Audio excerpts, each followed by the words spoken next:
Hello, Governor. This is Rakai Steed, Newfoundlandville. I'm here to talk to you about Forever, Season 1, Episode 4, Run It Back. But first, let me tell you a little story. When I was a kid, we had a standard poodle. So one of the big ones, looked like a damn horse. And apparently, I had some issues, and I talked about another deep dive with this poodle. I think he nipped at me or something, maybe playfully, and I didn't take it well as a kid, and needless to say, we no longer had a dog. So it wasn't until I got grown, I was in college, that I did get my own dog. It was the first time I bought a dog on my own, and that was my baby. Her name was Diamond. Of course, Kappa shit. She was a purebred Chinese Shar-Pei. You know, the little wrinkle dogs that used to be on the toilet paper commercials or whatever. And she was white. She was purebred. She was white. Cost me a pretty penny. But I remember when I first got her, I could bring her home. She fit in the palm of my hand like a Beanie Baby. When she got full grown, she was maybe 30 pounds. So she wasn't like a small, like fit in your purse kind of dog, but she wasn't a big dog.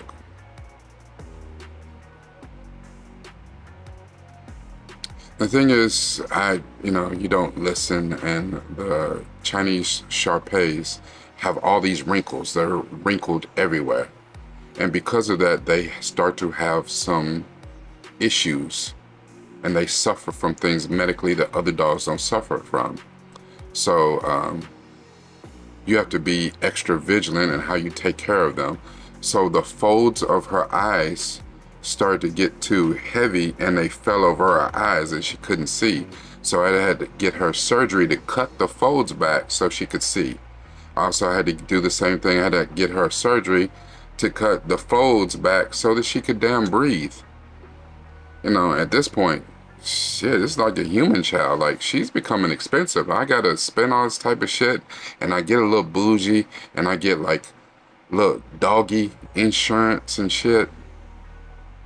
I don't know.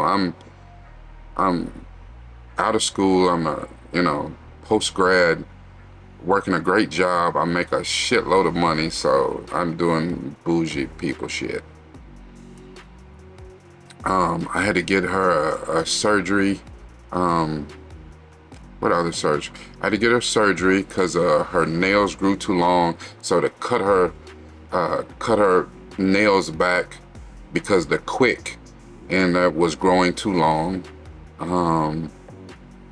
There was another one where you had to get the special cream because the folds, her hair was kind of prickly, and it was irritating in the folds or whatever. So you had to rub her down with this cream all the time to keep her at ease. It's like she had eczema.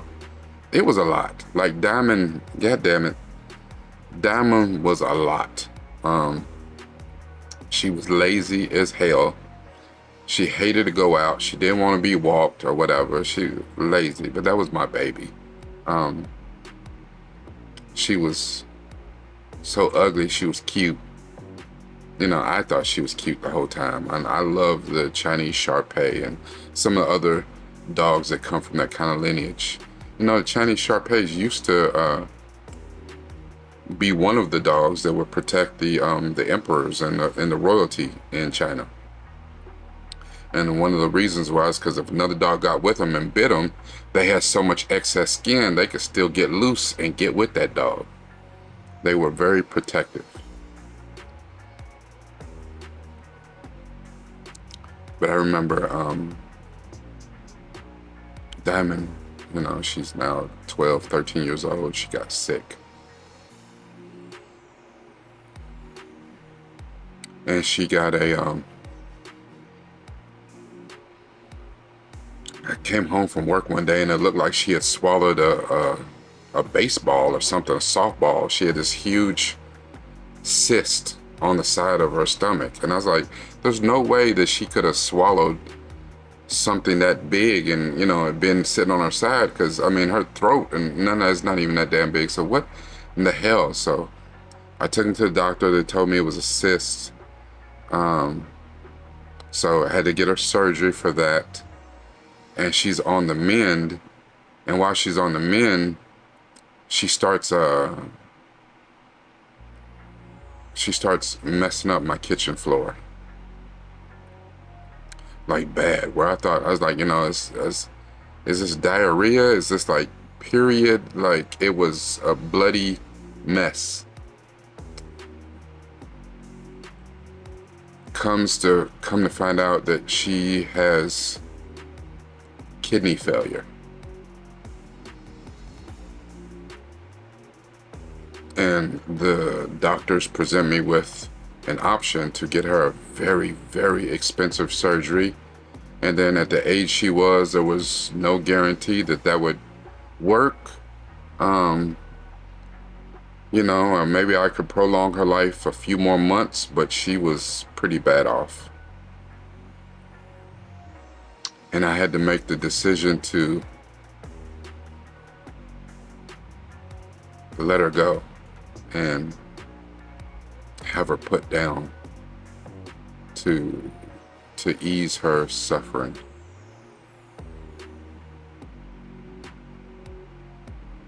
So I took her to the Humane Society, and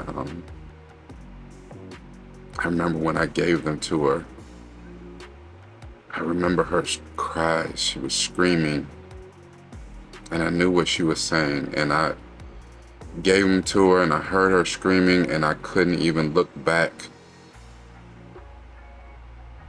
And I swear, I went to the car and cried like a little girl with a skinned knee.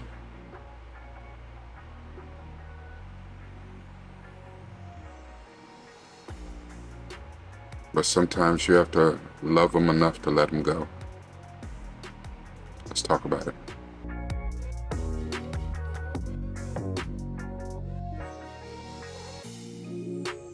Hello, Governor. This is Rakai Steed, new from the Ville. We're here to talk about Netflix's Forever, Season 1, Episode 4, Run It Back. And this particular media therapy deep dive is called Let You Go.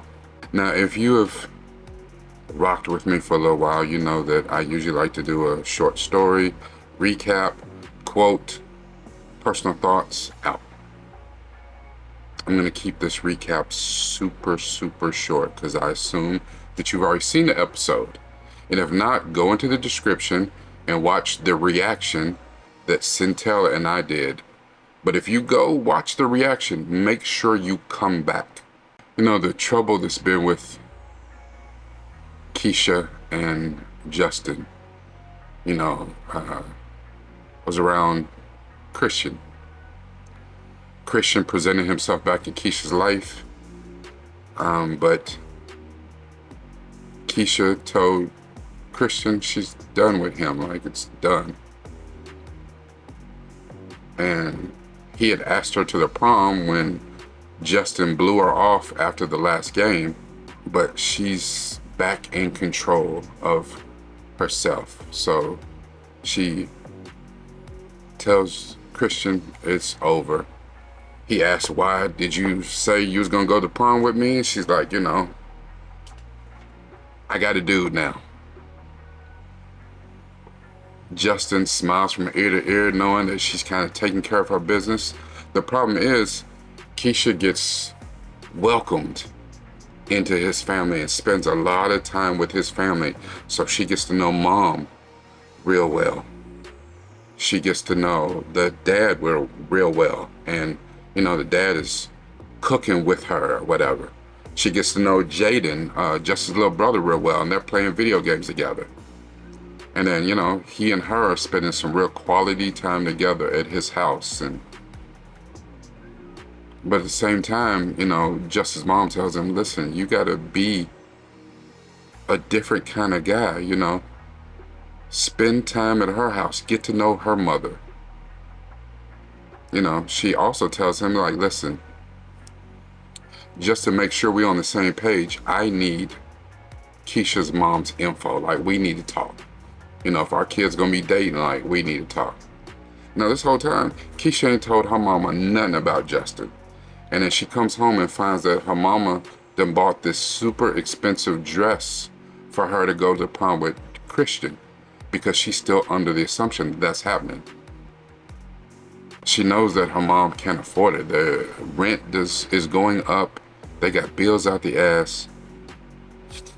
And her mom is doing everything she can to provide for Keisha.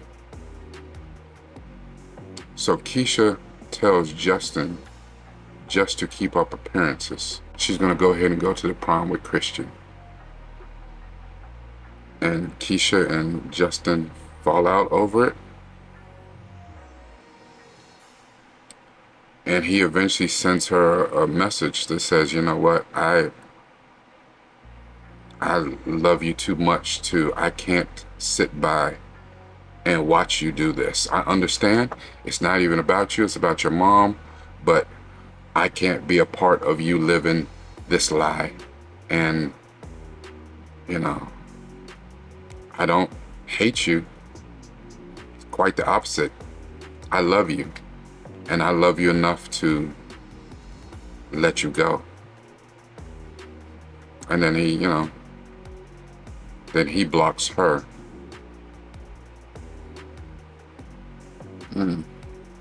That, it did something to me. I was like, ooh, are my eyes sweating? You know that I love my quotes. And there's one quote, the most famous quote about this particular subject that I found, but I found a slight variation on it. And it's usually, you know, if you love something enough, you let it go. If it comes back, it's yours. The one I found was, if you love something, set it free. If it returns, it was meant to be. If it continues to fly, let it soar. And have faith that God has something better in store. The name of this media therapy deep dive is Let You Go. It can be a painful, difficult decision to not only let someone go, but to purge something from your life that you care extremely about. Now, while it's painful, it's also a necessary act of self-love and self-respect. And it's also, in a way, it's you having enough respect for the other person. You can't keep a bird caged.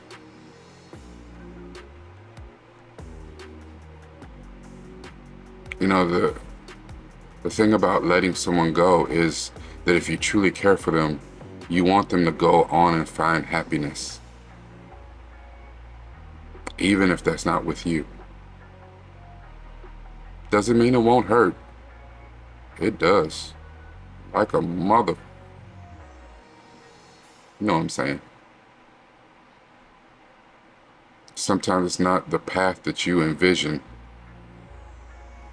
but that doesn't matter if happiness is all that matters. You have to recognize, you have to realize that love does not mean holding on. We see that all the time, especially in families where people stay together for the kids' sake when they should have long been apart. And the thing is, we mix what are societal values and old school values. You know, they said that once you get married, you're not supposed to ever split. But in what society accepts these days, that also doesn't mean that people should stay together forever and be unhappy. Now, there's something that can be said for that, because at the same time, people don't actually seek happiness. They don't seek to fix the problems. They just know it's a problem. And the first and the easiest thing to do is to leave, to quit. So it can be an argument both ways. Marriage is hard. It's one of the hardest things you would do, probably next to raising kids.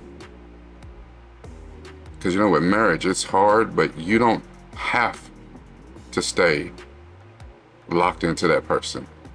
With kids, you don't have a choice. Even if you disown them, you stop fooling with them, that's your kid.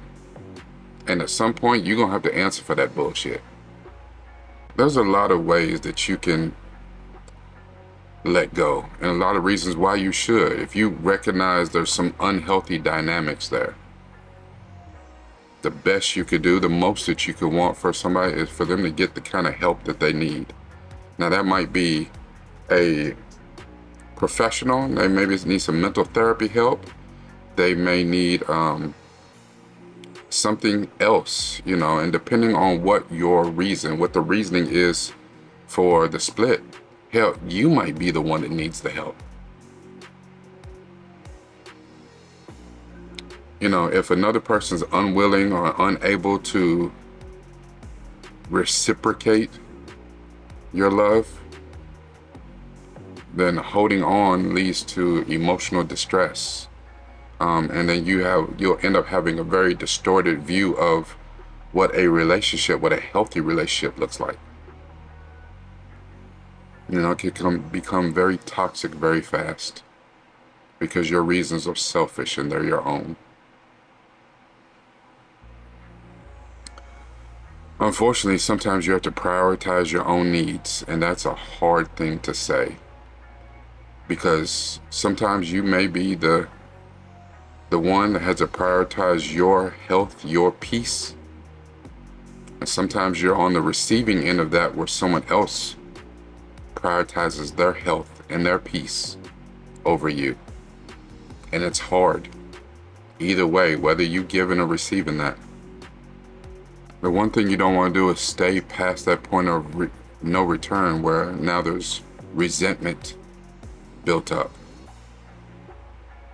because all you do is prolong the pain.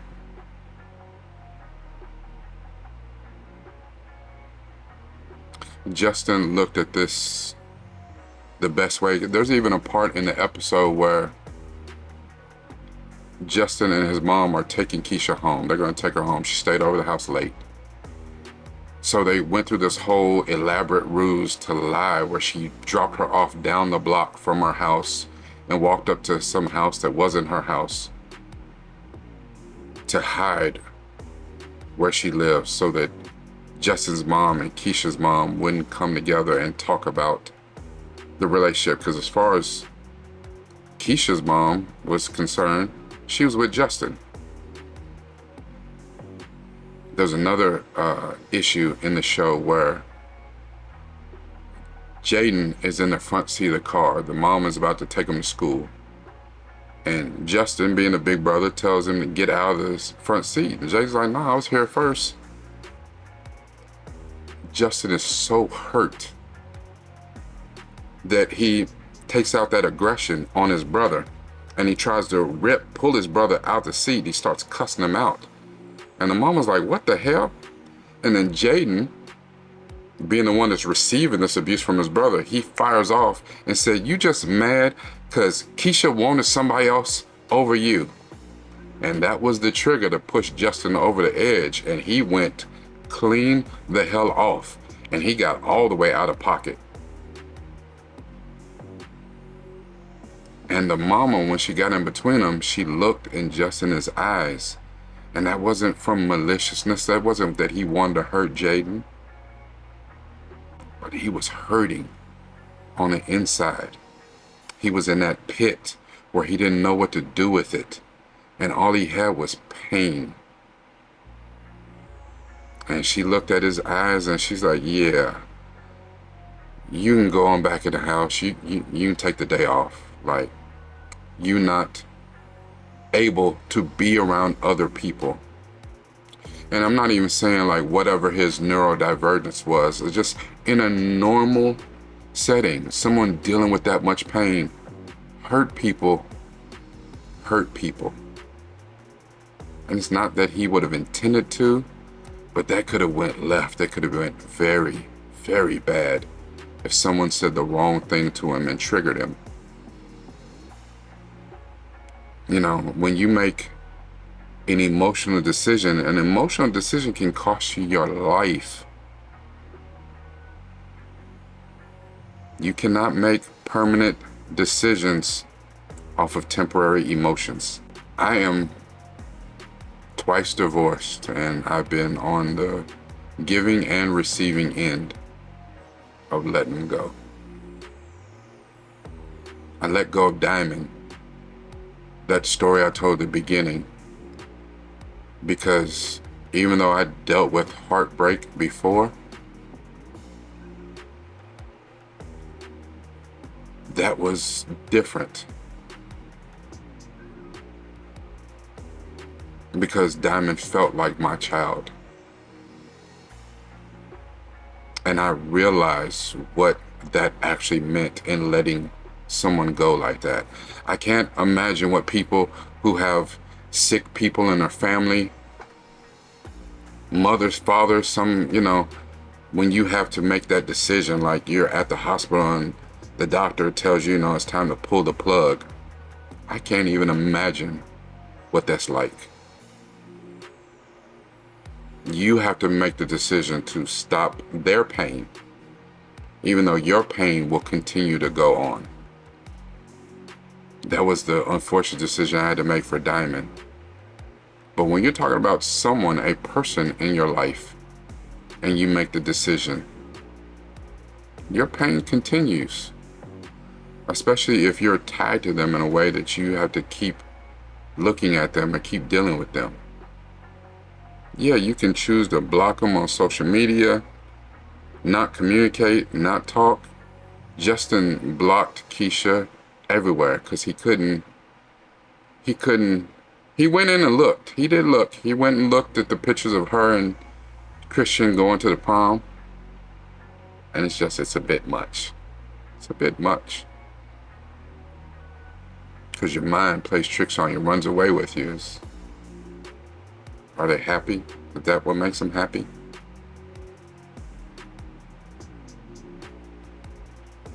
At the end, the only thing that you can be okay with is, was this for your good? Are you better? That's between you and your mental health, your professional, your therapist. That's between you and God, because you still got to have a strong prayer life.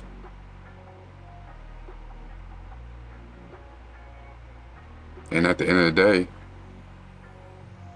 does God actually have something better in store for you? It gets better. This is Rakai Steed, new from the Ville. Make sure that you share this as much as possible. Hit me with some likes, leave a comment, and make sure, if for whatever reason, if you haven't subscribed, click the button, subscribe, watch all my videos. There might be something that actually resonates with you. And remember that at the end of the day, it's all about using this, but even more importantly, you gotta use this.